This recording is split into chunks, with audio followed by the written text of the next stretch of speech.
안녕하세요. 마태복음 잘 읽고 계시죠? 마태복음 14장부터는 새로운 이야기가 전개가 되어집니다. 마태복음 14장의 첫 출발은 이 세례 요한의 죽음에 대한 이야기로부터 시작이 되어지는데요. 세례 요한을 죽인 사람은 바로 헤롯 안티파스입니다. 아기 예수를 죽이려 한 사람은 헤롯 대왕이었고, 그 왕의 아들 중 하나였던 헤롯 안티파스가 이제 세례 요한을 죽이게 되어지는 거죠. 세례 요한은요, 예수님께서 이 땅에 오시는 진짜 왕이시고 또 진짜 메시아다라는 그런 선포를 한 사람입니다. 그와 마찬가지로 그 땅을 지배하고 있었던 정치적으로 임금이었던 헤롯 가문들, 그들은 가짜 왕이며 가짜 메시아이다, 도저히 메시아가 될 수 없는 사람들이다 라는 이야기를 계속해서 주장하는 그런 일들을 했습니다. 결국 헤롯 가문은요, 이제 세례 요한을 죽이게 되어집니다. 그 의도는 분명하죠. 진짜 왕과 메시아를 죽이려는 의도가 그 배후에 깔려 있다라고 할 수 있겠습니다. 그래서요, 이 세례 요한의 죽음은 앞으로 예수님께서 어떤 결말을 맞이하실 것인가에 대한 전조가 되어집니다. 예수님께서도 역시 하나님의 나라를 선포하시다가 결국 십자가에 달려 죽으실 것을 보여주는 거죠. 생각해 보면 어쩌면 당연합니다.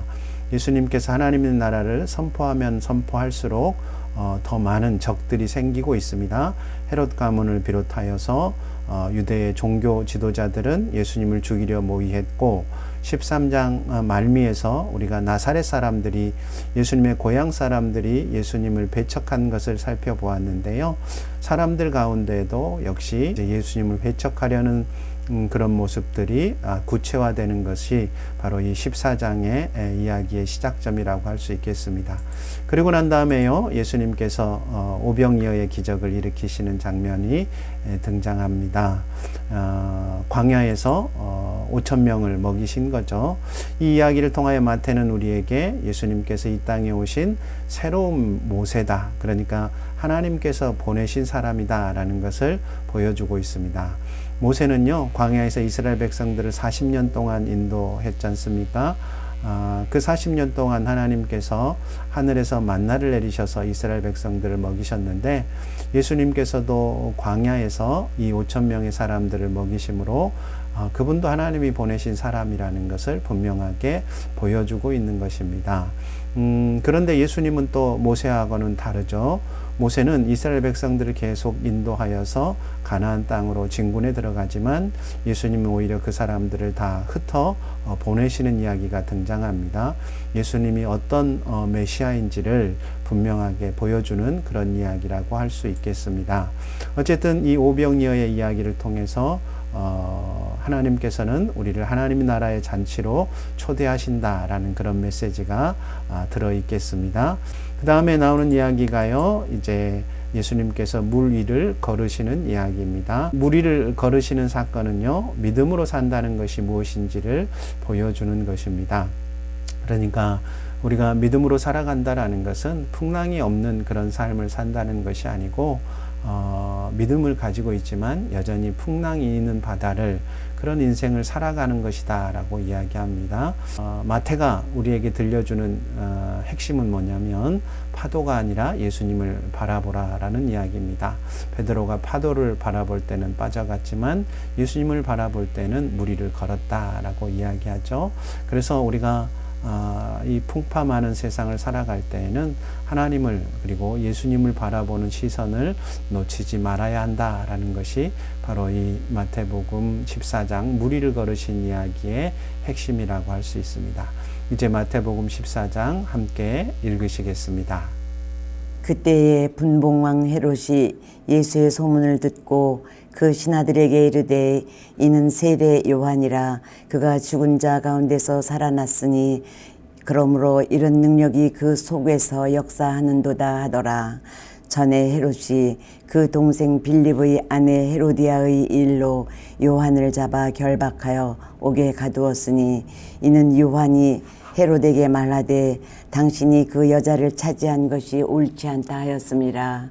헤롯이 요한을 죽이려 하되 무리가 그를 선지자로 여김으로 그들을 두려워하더니 마침 헤롯의 생일이 되어 헤로디아의 딸이 연석 가운데서 춤을 춰 헤롯을 기쁘게 하니 헤롯이 맹세로 그에게 무엇이든지 달라는 대로 주겠다고 약속하거늘 그가 제 어머니의 시킴을 듣고 이르되 세례 요한의 머리를 소반에 얹어 여기서 내게 주소서 하니 왕이 근심하나 자기가 맹세한 것과 그 함께 앉은 사람들 때문에 주라 명하고 사람을 보내어 옥에서 요한의 목을 베어 그 머리를 소반에 얹어서 그 소녀에게 주니 그가 자기 어머니에게로 가져가니라.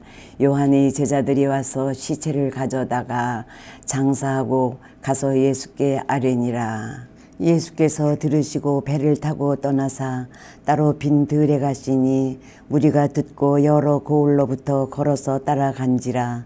예수께서 나오사 큰 무리를 보시고 불쌍히 여기사 그 중에 있는 병자를 고쳐주시니라. 저녁이 되매 제자들이 나와 이르되 이곳은 빈 들이요 때도 이미 저물었으니 무리를 보내어 마을에 들어가 먹을 것을 사 먹게 하소서. 예수께서 이르시되 갈 곳 없다. 너희가 먹을 것을 주라.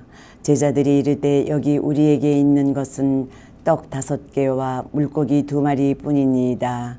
이르시되 그것을 내게 가져오라 하시고 무리를 명하여 잔디 위에 앉히시고 떡 5개와 물고기 2마리를 가지사 하늘을 우러러 축사하시고 떡을 떼어 제자들에게 주시매 제자들이 무리에게 주니 다 배불리 먹고 남은 조각을 12바구니에 차게 거두었으며 먹은 사람은 여자와 어린이 외에 5,000명이나 되었더라.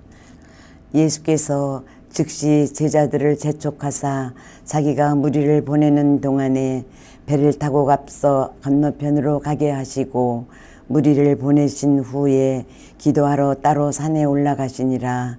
저물매 거기 혼자 계시더니 배가 이미 육지에서 수흘이나 떠나서 바람이 거스름으로 물결로 말미암아 고난을 당하더라. 밤 사경에 예수께서 바다 위로 걸어서 제자들에게 오시니 제자들이 그가 바다 위로 걸어오심을 보고 놀라 유령이라 하며 무서워하여 소리 지르거늘 예수께서 즉시 이르시되 안심하라. 나니 두려워하지 말라. 베드로가 대답하여 이르되 주여 만일 주님이시거든 나를 명하사 물 위로 오라 하소서 하니 오라 하시니 베드로가 배에서 내려 물 위로 걸어서 예수께로 가되 바람을 보고 무서워 빠져가는지라 소리질러 이르되 주여 나를 구원하소서 하니 예수께서 즉시 손을 내밀어 그를 붙잡으시며 이르시되 믿음이 작은 자여 왜 의심하였느냐 하시고 배에 함께 오르매 바람이 그치는지라. 배에 있는 사람들이 예수께 절하며 이르되 진실로 하나님의 아들이로소이다 하더라. 그들이 건너가 게네사렛 땅에 이르니 곧 사람들이 예수이신 줄을 알고 그 근방에 두루 통지하여 모든 병든 자를 예수께 데리고 와서 다만 예수의 옷자락에라도 손을 대게 하시기를 간구하니 손을 대는 자는 다 나음을 얻으니라.